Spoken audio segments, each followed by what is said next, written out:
আমি মহামান্য প্রধানমন্ত্রীকে নিজে এই প্রশ্ন করতে পারায় নিজেকে ধন্য মনে করছি।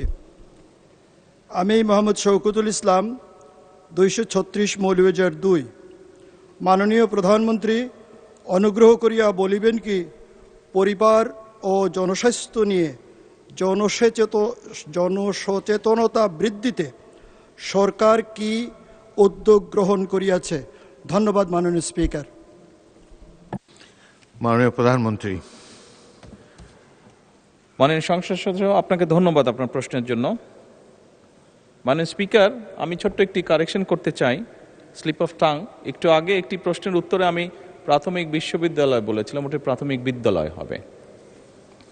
এবং মাননীয় সংসদ সদস্যকে একটি অনুরোধ করতে চাইবো, আপনি আমাকে যখন অ্যাড্রেস করেছেন আপনি মহামান্য শব্দটি মনে হয় ব্যবহার করেছেন। দয়া করে আমাকে এরপরে অ্যাড্রেস করার সময় কখনো এই কথাটি আর বলবেন না।